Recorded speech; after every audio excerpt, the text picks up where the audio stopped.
ನಮ್ಮ ಜೀವನ್ ಜ್ಯೋತಿ ಕನ್ನಡ ಚಾನಲ್ನ ಮತ್ತೊಂದು ವಿಡಿಯೋಗೆ ನಿಮಗೆಲ್ಲ ಪ್ರೀತಿಯ ಸ್ವಾಗತ. ಸ್ನೇಹಿತರೆ, ಬೆಂಗಳೂರು ಅಂದರೆ ಸಿಲಿಕಾನ್ ಸಿಟಿ, ಬೆಂಗಳೂರು ಅಂದರೆ ಹೈಟೆಕ್ ಸಿಟಿ, ಬೆಂಗಳೂರು ಅಂದರೆ ಪಬ್ಗಳು, ಬೆಂಗಳೂರು ಅಂದರೆ ಬಿಯರ್ ಬಾರ್ಗಳು, ಬೆಂಗಳೂರು ಅಂದರೆ ಇವತ್ತು ಹದಿಹರೆಯದ ಯುವಕರಿಗೆ ಅತ್ಯಂತ ಇಷ್ಟವಾದ ನಗರವಾಗಿದೆ. ಅದರಲ್ಲೂ ಇವತ್ತಿನ ಯಂಗ್ಸ್ಟರ್ಗಳಿಗೆ ಬೆಂಗಳೂರಿನ MG ರಸ್ತೆ ಹಾಗೂ ಬ್ರಿಗೇಡ್ ರಸ್ತೆ ಅಂದರೆ ಪಂಚ ಪ್ರಾಣವಾಗಿದೆ. ಇಲ್ಲಿ ರಾತ್ರಿ ನಡೆಯುವಂತಹ ಕೆಲ ಚಟುವಟಿಕೆಗಳು ನಿಜಕ್ಕೂ ಹಲವರನ್ನ ರೋಮಾಂಚನಗೊಳಿಸುತ್ತವೆ ಹಾಗೂ ಅಚ್ಚರಿಗೊಳಿಸುತ್ತವೆ. ಅಷ್ಟಕ್ಕೂ ಈ ರಸ್ತೆಗಳಲ್ಲಿ ನಡೆಯೋದಾದ್ರೆ ಏನು, ಯಾಕೆ ಈ ಬೆಂಗಳೂರಿನ MG ರಸ್ತೆ ಹಾಗೂ ಬ್ರಿಗೇಡ್ ರಸ್ತೆ ಅಷ್ಟೊಂದು ಪಾಪ್ಯುಲರ್ ಆಗಿವೆ, MG ರಸ್ತೆ ಹಾಗೂ ಬ್ರಿಗೇಡ್ ರಸ್ತೆ ಹಿನ್ನೆಲೆ ಏನು, ಈ ಎಲ್ಲ ಮಾಹಿತಿಯನ್ನು ತಿಳಿದುಕೊಳ್ಳಬೇಕಂದ್ರೆ ಈ ವಿಡಿಯೋವನ್ನು ಎಲ್ಲೂ ಮಿಸ್ ಮಾಡದೆ ಕೊನೆವರೆಗೂ ನೋಡಿ. ಹಾಗೂ ಇನ್ನೂ ನೀವು ನಮ್ಮ ಚಾನಲ್ ಸಬ್ಸ್ಕ್ರೈಬ್ ಮಾಡಿದ್ರೆ ಸಬ್ಸ್ಕ್ರೈಬ್ ಮಾಡಿ ಹಾಗೂ ಪಕ್ಕದಲ್ಲಿರೋ ಬೆಲ್ ಐಕಾನ್ ಪ್ರೆಸ್ ಮಾಡಿ. ಹಾಗೂ ಈ ವಿಡಿಯೋದಲ್ಲಿರೋ ಮಾಹಿತಿ ನಿಮಗೆ ಇಷ್ಟವಾಗಿದ್ರೆ ಈ ವಿಡಿಯೋಗೆ ಒಂದು ಲೈಕ್ ಕೊಟ್ಟು ನಮ್ಮ ಚಾನಲ್ಗೆ ಸಪೋರ್ಟ್ ಮಾಡಿ.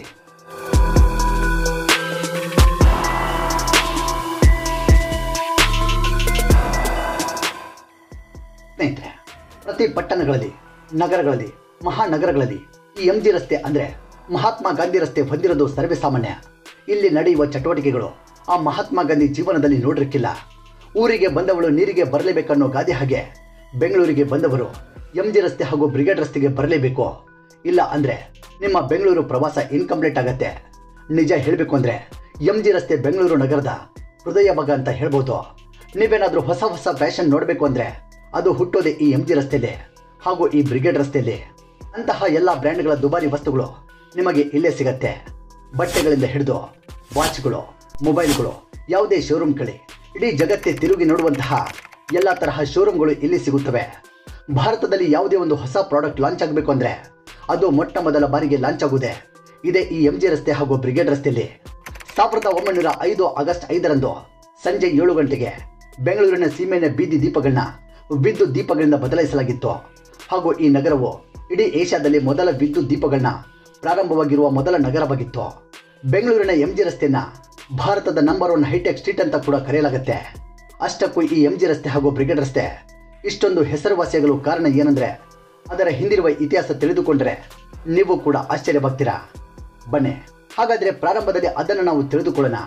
ನಂತರ ಇತ್ತೀಚೆಗೆ ಸಂಜೆ ಮುಸುಕಿನ ಕತ್ತಲಾದ ನಂತರ ಇಲ್ಲಿ ನಡೆಯುವ ಕೆಲ ಚಿತ್ರ ವಿಚಿತ್ರವಾದ ಚಟುವಟಿಕೆಗಳ ಬಗ್ಗೆ ಸಂಪೂರ್ಣ ಮಾಹಿತಿಯನ್ನು ಪಡೆದುಕೊಳ್ಳೋಣ.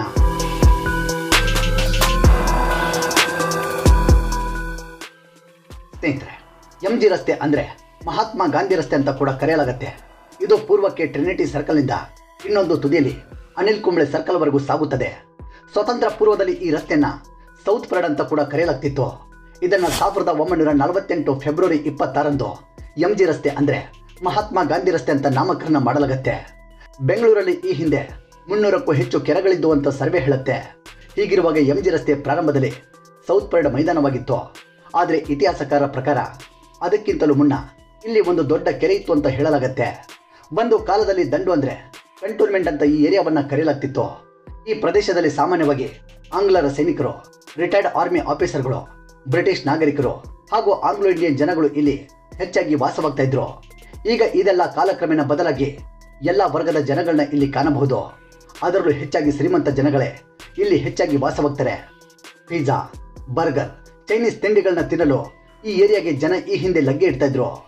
ಸೆಂಟ್ ಮಾರ್ಕ್ಸ್ ಕೆಥೆಡ್ರಲ್ ಹಾಗೂ ಟ್ರಿನಿಟಿ ಚರ್ಚ್ ಸೌತ್ ಪರೇಡ್ ರಸ್ತೆ ಎರಡು ತುದಿಲಿ ತನ್ನ ಮೂಲ ಸ್ವರೂಪವನ್ನು ಇನ್ನೂ ಹಾಗೆ ಉಳಿದುಕೊಂಡಿರುವ ಪ್ರಮುಖ ಪಳವಳಿಕೆಗಳಾಗಿವೆ. ಯಾವ ಮೈದಾನದಿಂದ ಈ ಮುಖ್ಯ ಮಾರ್ಗಕ್ಕೆ ಸೌತ್ ಪರೇಡ್ ಅಂತ ಹೆಸರು ಬಂತೋ ಆ ಮೈದಾನವೇ ಕಾಲಕ್ರಮೇಣ ತನ್ನ ಸ್ವರೂಪವನ್ನು ಕಳೆದುಕೊಂಡಿರುವುದು ದುರದೃಷ್ಟಕರವಾಗಿದೆ. ಇಂದಿಗೂ ಲಭ್ಯವಿರುವ ಸುಮಾರು 150 ವರ್ಷಗಳ ಹಿಂದಿನ ಪ್ರದೇಶದ ನಕ್ಷೆಯನ್ನು ಗಮನಿಸಿದರೆ ಸೌತ್ ಪರೇಡ್ ವ್ಯಾಪ್ತಿ ಇಂದಿನ MG ರಸ್ತೆ ಹಾಗೂ ಕಬ್ಬನ್ ಪಾರ್ಕ್ ರಸ್ತೆ ನಡುವಿನ ಅಗಲವನ್ನು ಹೊಂದಿದ್ದು ಸುಮಾರು 2.5 ಕಿಲೋಮೀಟರ್ನಷ್ಟು ಉದ್ದವನ್ನು ಹೊಂದಿದೆ. ಇಲ್ಲಿ ಹೆಚ್ಚಾಗಿ ಹಾಲಿವುಡ್ ಚಿತ್ರಗಳು ಹಾಗೂ ಇಂಗ್ಲಿಷ್ ಚಿತ್ರಗಳು ಹೆಚ್ಚಾಗಿ ಪ್ರದರ್ಶನ ಮಾಡುವಂತಹ ಅನೇಕ ಐಕಾನಿಕ್ ಚಿತ್ರಮಂದಿರಗಳು ಕೂಡ ಹೊಂದಿದ್ದವು.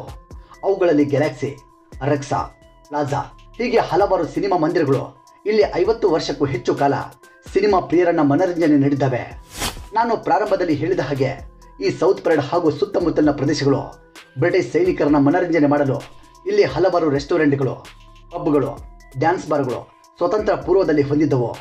ಒಂದು ಮಾತು ನೆನಪಿರಲಿ, ಇಡೀ ವಿಶ್ವದಲ್ಲಿ ಅತಿ ಹೆಚ್ಚು ದ್ವಿಚಕ್ರವನ್ನ ಅಂದ್ರೆ 2 ವೀಲರ್ಸ್ಗಳನ್ನ ಹೊಂದಿರೋದು ನಮ್ಮ ಬೆಂಗಳೂರಲ್ಲೇ. ಅದೇ ತರಹ ಮೊಟ್ಟ ಮೊದಲ ಬಾರಿಗೆ ಸೈಕಲ್ ಬೆಂಗಳೂರಲ್ಲಿ ಓಡಿದ್ದೆ ಈ MG ರಸ್ತೆಯಲ್ಲೇ. ಆ ಒಂದು ಸಂಸ್ಕೃತಿ ಸ್ವತಂತ್ರ ನಂತರವೂ ಕೂಡ ನಾವು ಕಾಣುತ್ತಿದ್ದೇವೆ. ಇದೇ ಕಾರಣಕ್ಕೆ ಇಡೀ ಭಾರತದಲ್ಲಿ ಅತ್ಯಂತ ಫ್ಯಾಷನಬಲ್ ಸ್ಟ್ರೀಟ್ ಎಂದೇ ಈ MG ರಸ್ತೆಯನ್ನು ಕರೆಯಲಾಗುತ್ತೆ.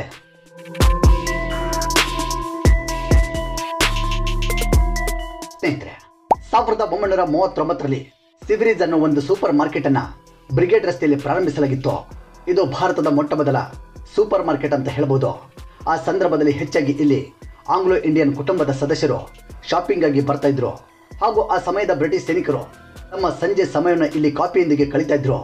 ಈ ಸಂದರ್ಭದಲ್ಲಿ ಇಲ್ಲಿ ಅತಿ ಹೆಚ್ಚು ಪಬ್ಗಳು, ಬಾರ್ಗಳು, ಲೈವ್ ಬ್ಯಾಂಡ್ಗಳು ಹಾಗೂ ಕಾಫಿ ಶಾಪ್ಗಳು ಪ್ರಾರಂಭವಾಗಿದ್ದವು. ಹಾಗಾಗಿ ಅದೇ ಒಂದು ಸಂಪ್ರದಾಯ ಸ್ವಾತಂತ್ರ್ಯದ ನಂತರ ಕೂಡ ಈ ರಸ್ತೆಯಲ್ಲಿ ಮುಂದುವರೆದಿದೆ. ಈ ಹಿಂದೆ ಹಲವಾರು ಹಿಂದಿ, ತೆಲುಗು ಹಾಗೂ ತಮಿಳು ಚಿತ್ರಗಳ ಶೂಟಿಂಗ್ ಹೆಚ್ಚಾಗಿ ಈ MG ರಸ್ತೆಯಲ್ಲಿ ನಡೀತಾ ಇತ್ತು. ಇನ್ನು ಕನ್ನಡ ಚಿತ್ರಗಳಲ್ಲಿ ಹಲವಾರು ಹಾಡುಗಳ ಚಿತ್ರೀಕರಣ ಕೂಡ ಈ MG ರಸ್ತೆಯಲ್ಲಿ ನಡೆದಿದೆ. ಪ್ರಸಿದ್ಧ Prajavani, Deccan Herald, Times of India ಹಾಗೂ ಇನ್ನು ಹಲವಾರು ಪತ್ರಿಕೆಗಳ ಕಚೇರಿಗಳು ಕೂಡ ಈ MG ರಸ್ತೆಯಲ್ಲಿ ಹೊಂದಿದ್ದಾವೆ. ವಿಶ್ವ ಪ್ರಸಿದ್ಧಿ ಕಾವೇರಿ ಎಂಪೋರಿಯಂ ಶೋರೂಮ್ ಕೂಡ ಬ್ರಿಗೇಡ್ ರಸ್ತೆ ಹಾಗೂ ಈ MG ರಸ್ತೆ ಜಂಕ್ಷನ್ ನಲ್ಲಿ ಹೊಂದಿದೆ. ಭಾರತದ ಮೊದಲ KFC ಔಟ್ಲೆಟ್ ಕೂಡ 1995ರಲ್ಲಿ ಬ್ರಿಗೇಡ್ ರಸ್ತೆಯಲ್ಲಿ ಪ್ರಾರಂಭಿಸಲಾಗಿತ್ತು. ನೀವೇನಾದರೂ MG ರಸ್ತೆ ಹಾಗೂ ಬ್ರಿಗೇಡ್ ರಸ್ತೆಗೆ ಹೋದ್ರೆ ನೀವು ಬೆಂಗಳೂರಲ್ಲಿ ಇದ್ದೀರಾ ಇಲ್ಲ ಅನಿಸಿಬಿಡುತ್ತೆ. ಯಾಕಂದ್ರೆ ಇಲ್ಲಿ ಕನ್ನಡ ಭಾಷೆ ಮಾತನಾಡೋರಿಗಿಂತ ಹೆಚ್ಚಾಗಿ ಆಂಗ್ಲ ಭಾಷೆಯನ್ನ ಮಾತನಾಡೋರೇ ಇದ್ದಾರೆ. ಇನ್ನು ಹೊಸ ವರ್ಷ ಅಂತೂ ಬಂದ್ರೆ ಸಾಕು, ಹುಡುಗ ಹುಡುಗಿಯರು ಗುಂಡು ಕುಡಿದು ಸೆಲೆಬ್ರೇಷನ್ ಮಾಡಲು ಈ ರಸ್ತೆಗಳಲ್ಲಿ ಸೇರ್ತಾರೆ. ಇದೇ ಕಾರಣಕ್ಕೆ ಬೆಂಗಳೂರಿನ ಬ್ರಿಗೇಡ್ ಹಾಗೂ MG ರಸ್ತೆ ಹೊಸ ವರ್ಷದ ಸಂದರ್ಭಕ್ಕೆ ದೇಶ ವಿದೇಶದಲ್ಲೂ ಕೂಡ ಹೆಸರುವಾಸಿಯಾಗಿದೆ. ಇದೇ ಕಾರಣಕ್ಕೆ ಬೆಂಗಳೂರಿನ ಪಬ್ಗಳ ರಾಜಧಾನಿ ಅಂತ ಕೆಲವರು ಹೇಳ್ತಾರೆ. ಈ ಎರಡು ರಸ್ತೆಗಳಲ್ಲಿ ಭಾರತದ ಪ್ರಸಿದ್ಧ ಪಬ್ಗಳನ್ನ ಕಾಣಬಹುದು. ಈ ಪಬ್ಗಳಲ್ಲಿ ನೀವು ಎಂಟ್ರಿ ಪಡೆಯಲು ಕನಿಷ್ಠ ಪಕ್ಷ ಒಬ್ಬ ವ್ಯಕ್ತಿಗೆ 1,000ದಿಂದ 10,000ವರೆಗೆ ಎಂಟ್ರಿ ಫೀಸ್ ಕೂಡ ಹೊಂದಿರುತ್ತೆ. ಕೆಲವೊಮ್ಮೆ ಕೆಲ ಪಬ್ಗಳಲ್ಲಿ ಕೇವಲ ಕಪಲ್ಸ್ಗಳಿಗೆ ಮಾತ್ರ ಎಂಟ್ರಿಗೆ ಅವಕಾಶ ಮಾಡಿಕೊಡ್ತಾರೆ. ಅಂದರೆ ಗಂಡ ಹೆಂಡತಿ ಹಾಗೂ ಬಾಯ್ ಫ್ರೆಂಡ್ ಗರ್ಲ್ ಫ್ರೆಂಡ್ ಹೊಂದಿದ್ದರೆ ಮಾತ್ರ ಒಳಗಡೆ ಎಂಟ್ರಿಗೆ ಅವಕಾಶ ಮಾಡಿಕೊಡ್ತಾರೆ. ನೀವೇನಾದರೂ ಕೇವಲ ಹುಡುಗರು ಮಾತ್ರ ಹೋಗಬೇಕಂದ್ರೆ ಕೆಲ ಪಬ್ಗಳಲ್ಲಿ ಅನುಮತಿ ಕೊಡೋದಿಲ್ಲ. ಯಾಕಂದ್ರೆ ಇಲ್ಲಿ ಅಂತಹ ಪಬ್ಗಳಿಗೆ ಹೋಗಿ ನೀವು ಗಲಾಟೆ ಮಾಡ್ಬೋದೇನೋ ಅನ್ನೋ ಸಂದೇಹ ಅವರಿಗಿರುತ್ತೆ. ಇನ್ನು ಇದನ್ನು ಮೀರಿ ನೀವೇನಾದರೂ ಇಂತಹ ಪಬ್ಗಳಲ್ಲಿ ಗಲಾಟೆ ಮಾಡಿದ್ರೆ ಪ್ರತಿ ಪಬ್ಗಳಲ್ಲಿ ಬೌನ್ಸರ್ಗಳು ಇರ್ತಾರೆ. ಅವರು ನಿಮ್ಮನ್ನ ಪಬ್ನಿಂದ ಹೊರಗೆಳೆದು ಹಾಕ್ತಾರೆ. ಹೌದು, ಪ್ರಾರಂಭದಿಂದಲೂ ಹೈಫೈ ಸಂಸ್ಕೃತಿ ಹೊಂದಿರುವ ಈ MG ರಸ್ತೆ ಈಗ ಅನೇಕ ಅನೈತಿಕ ಚಟುವಟಿಕೆಗಳಿಗೆ ಅಡ್ಡಾಗಿದೆ. ಸಂಜೆ ಆದ ತಕ್ಷಣ ಇಲ್ಲಿ ಅಂತಹ ಅನೈತಿಕ ಚಟುವಟಿಕೆಗಳು ಪ್ರಾರಂಭವಾಗ್ತವೆ. ಅದರಲ್ಲೂ MG ರಸ್ತೆ ಹಾಗೂ ಮಣಿಪಾಲ್ ಸೆಂಟರ್ ಇದಕ್ಕೆ ಅತಿ ಕುಖ್ಯಾತಿಯನ್ನು ಪಡೆದುಕೊಂಡಿದೆ. ಹೌದು, ಸಂಜೆ ಕಳೆದಂತೆ ಈ ರಸ್ತೆಗಳಲ್ಲಿ ವೇಶ್ಯರ ದರ್ಬಾರು ಅತಿ ಹೆಚ್ಚಾಗತ್ತೆ. ಇದೊಂದು ಹೈಟೆಕ್ ವೇಶ್ಯರ ಸ್ಟ್ರೀಟ್ ಎಂದೇ ಹೇಳಬಹುದು. ಇಷ್ಟೆಲ್ಲ ಇತಿಹಾಸ ಹೊಂದಿರುವ ಈ ಮಹಾತ್ಮ ಗಾಂಧಿ ರಸ್ತೆಯಲ್ಲಿ ನಡೆಯುವ ದಂಧೆಗಳು ಈ ರಸ್ತೆಗಳಿಗೆ ಕೆಟ್ಟ ಕಳಂಕವನ್ನು ತಂದುಕೊಟ್ಟಿದೆ ಅಂದರೆ ತಪ್ಪಾಗಲ್ಲ. ಸರ್ಕಾರ ಈ ನಿಟ್ಟಿನಲ್ಲಿ ಕೆಲ ಕ್ರಮಗಳನ್ನ ತೆಗೆದುಕೊಳ್ಳಬೇಕನ್ನೋದು ಹಲವು ಸಾರ್ವಜನಿಕರ ಅಭಿಪ್ರಾಯವಾಗಿದೆ.